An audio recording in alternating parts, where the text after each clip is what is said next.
welcome to Lynn's Recipes. Today I'm going to show you how to make peppermint bark. I've made bark for a lot of years, but I've never made the layered kind, which is what I want to show you today. This idea came from a friend of mine here on YouTube, BentleyBlonde, and she made it a few weeks ago on her channel and gave me permission to go ahead and show my viewers how to make it. These are the ingredients that you're going to need to make this peppermint bark. You'll need a cup of some kind of brown chocolate. I'm using dark chocolate. You can use semi-sweet, you can use whatever kind you want, milk chocolate, it doesn't really matter. You'll also need a cup of white chocolate, and I'm just, in both cases, using the Nestle's morsels. You're going to need 2 teaspoons of vegetable oil divided. You'll need a half a teaspoon of peppermint extract, and you're going to want to divide that also. You'll also need some crushed up peppermint. These are candy canes that I put in a Ziploc bag and just hit with a mallet and crushed them up. Now today we're going to make this bark in silicone pans. Wendy actually used the snowflake pan, but I'm going to do a little different and use the Christmas tree pan. Now these silicone pans were available at Target for the past couple of months, and they were there still the last time I was there. And they're actually, when you walk in the store, a lot of you might be familiar with the dollar section that they have at Target, and some of the stuff's $1, some of it's a bit more. These were like $2.50, so they're still relatively inexpensive. So this is what we're going to use today, the Christmas tree silicone pan. So to begin this recipe, we're going to take our dark chocolate, and I'm going to microwave it. This is really easy because it's done in the microwave, so it doesn't really take that long to melt the chocolate. So what I'm going to do is I'm going to take my dark chocolate over to my microwave. I'm going to microwave it on half or 50% power for 30-second intervals. After each 30 seconds, I'm going to stir it, and I'm going to continue doing that until the chocolate is melted and smooth. Okay, so my chocolate is all melted and smooth, and in my microwave, it took 4 times, which was 2 minutes, to do this at 50% power, 30-second intervals. And that might depend on how powerful your microwave is. You're just going to need to watch it. So what we do next is we add our teaspoon of vegetable oil. And I'm going to measure out a 1/4 teaspoon of peppermint extract. And then we're going to stir.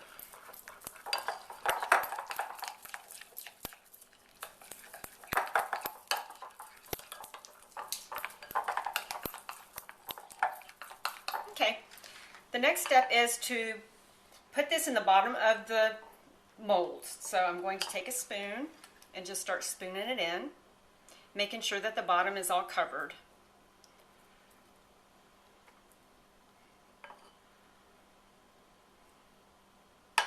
Might need to shake it around a little bit just to make sure it gets in all the little corners. Okay.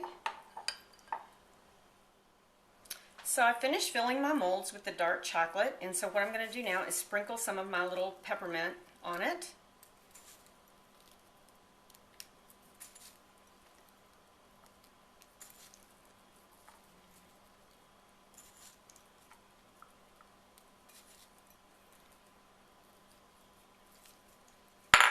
Okay, so now what we're going to do is we're going to refrigerate this for 30 to 60 minutes so that it can get nice and hard, and then we'll come back and continue on with the recipe. I've taken the first part of the bark recipe with the dark chocolate out of the refrigerator, and it's hard. So now what we're going to do is move on to the white chocolate. And what we're going to do is the same thing we did with the dark chocolate. We're going to put it in the microwave for 30-second intervals at 50% power, and we're going to continue to do that until it's smooth and it's melted. Okay, so our white chocolate is melted, and it took about the same amount of time as the dark chocolate.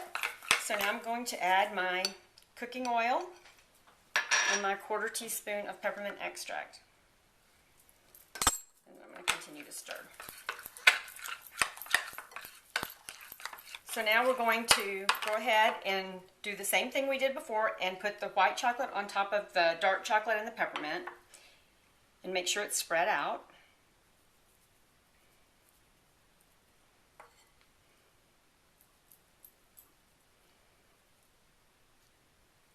Shake this a little bit, move it around. This white chocolate is a little bit harder to work with than the dark chocolate. So you just kind of have to play with it a little bit till you get in all over the mold. And there we go. So I'm going to continue on with the rest of them.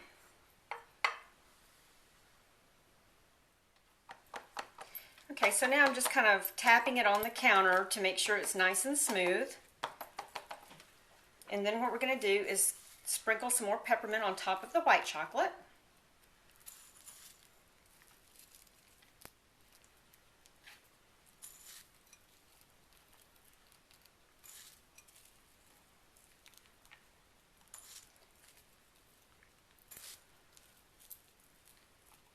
Just do as much as you want, or as little as you want. It's up to you. Okay, so what I'm going to do now is put it back in the refrigerator for 30 to 60 minutes and let it completely get hard, and then we'll take it out of the mold, and show you what it looks like. Our bark has completely gotten hard in the refrigerator, and this is what it looks like. So now I'm going to take one out and show you what it looks like, and then we'll put them on a plate and come back and show you all of them plated up. So here's one, and this is the white chocolate side, and then if you turn it over, you have all the pretty design on the back. So let me finish getting that done, and we'll be back in just a minute. So here's our peppermint bark on a plate, and as you can see from the mold, you have distinctive marks on the one side, and you have the pretty peppermint on the opposite side. Now, what I want to tell you is that if you don't want to use a mold to make this peppermint bark, you can actually make it just on a regular rimmed cookie sheet that you've lined with parchment paper or wax paper. What you would need to do is actually double the amounts of this that I have showed you today, and what you would do is once you do the dark chocolate, you would spread it out in a thin layer on your cookie sheet, sprinkle it with your peppermint, and the rest of the recipe would be exactly the same with just the spreading of the thin layer instead of using it in the mold. So, here's our Christmas peppermint bark. I hope you enjoy it.